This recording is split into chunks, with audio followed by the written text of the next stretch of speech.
Hey guys, welcome back to my channel and welcome to today's tutorial. And in today's tutorial, I'll be sharing with you guys how to cut a 720-degree flay or peplon, and you can equally achieve a 360-degree flay or peplon. So if you are interested, let's get right into the video. So like I said, we're going to cut a 720-degree flay, and our waist measurement is 38. Whatever your waist measurement is, you're going to place that divided by 4. So we basically divide our bodies by 4. So now what we got was 9.5. So automatically this is the radius for your 360-degree peplon. For those of you who want to cut 360-degree, you're going to use 9.5, but because we're doing 720, we're going to do 9.5 divided by 2. 360 plus 360, that is why we actually divided by 2, and we got 4.75. And then when we round off, we're going to have 4.8, but I actually made it 5 points because of little plating here and there. So waist divided by 4 to get our 360, 9.5 divided by 2 to get our 720-degree flare. I hope that's clear and understanding. So now this is our main material, and we've gone ahead to add stay to it, tissue gum stay, whichever that works for you. You can see that it's actually folded into two, like I folded it into two. You can see, so we're going to turn it again and fold into 4. You can see how I folded it into 2 first, and then we folded into 4, because we want this pointy part to be closed. We don't want it to be open. We'll open it ourselves, so that part is closed. Make sure when you fold yours, it will be closed just like so. So that part that I actually pointed, mind you, our radius is 5 inches. So we're just going to mark our radius there. We're just going to mark what we got there. Whatever you get, if you get 3.5, that's what you're going to mark. If you get 2 point something, that's what you're going to mark. So you can see the way I curved my tape. It's really not straight. You can see how I curved it. So you're just going to curve your tape like so, because it's not, your round waist is not straight, it's curved. So I just came back here to write the 5, just as I said earlier, that that's what we will be using. So I just marked that so it won't be confusing. So because I had someone I was actually teaching, so you're just going to curve it just like so.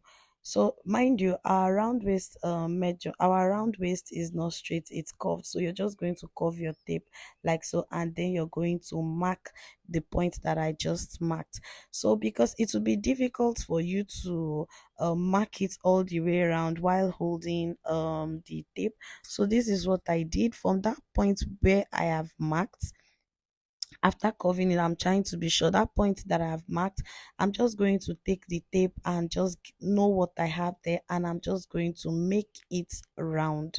This is an easy way for you to achieve your round waist measurement. So you're just going to mark one edge, and then you just take whatever you have there, and then you mark it round. So at this point, I was just trying to check if what I have is exactly what I am looking for, or something else is out of it. So I was comfortable with what it was giving me. So at this point now, you're just going to use your free hand, or you're just going to use your ruler, whichever that works for you, to just connect your dotted lines together, because we will be cutting that part out so we can have opening to join with our half cut, which is our shoulder to half cut, if you're doing a straight shoulder.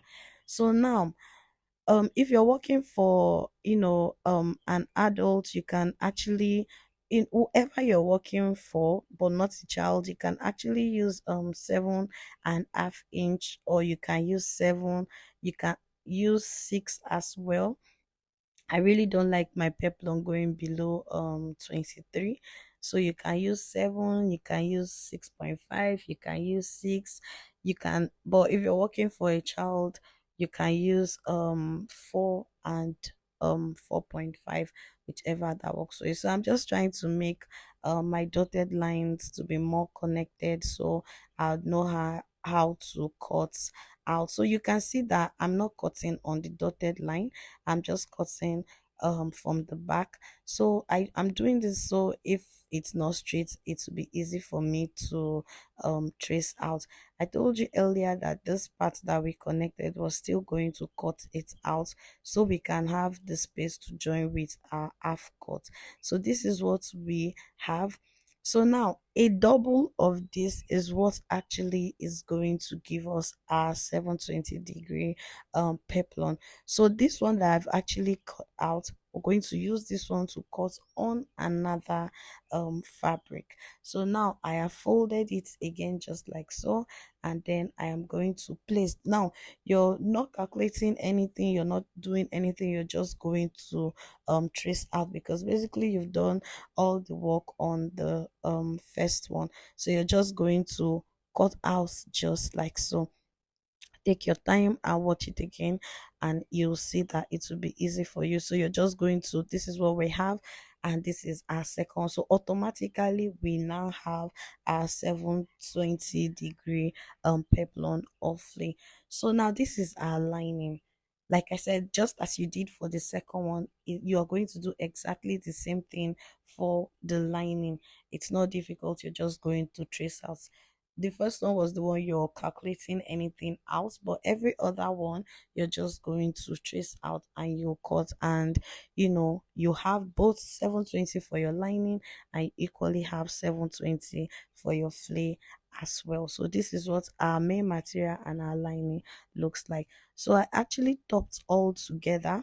Now to get the 720 degree, we're just going to divide it. We're just going to make an opening just like so. So by the time you join your lining to lining, it's now as wide as what you want for your round waist measurement. So you're going to do the same too for your main fabric, and automatically you have exactly what you are looking for. So for those of you who will be working with crinoline, so if you want to join the lining and the main material just as you've gummed your stay or your tissue gum stay on it, it's completely fine. But if you want to add your crinoline, you're just going to place your lining on your main material just like so. Your main material first is coming first, and then your lining, and then you place your crinoline on top. Your main material is coming first, your lining second, and then your crinoline on top of it, and then you're just going to sew. You're using crinoline because you want the peplon to be firm and to be more attractive and beautiful. So you're just going to arrange while you are stitching the three of them together. You can equally add hemming gum on top of it. So for those of you who would not be stitching, um um you'll not be top stitching, you can just add your hemming gum on top of it, which is you're sewing four things together. So by the time you iron, it will be easy and it will be flat. So thank you so much guys for watching, and I'll see you in my next video. Bye for now.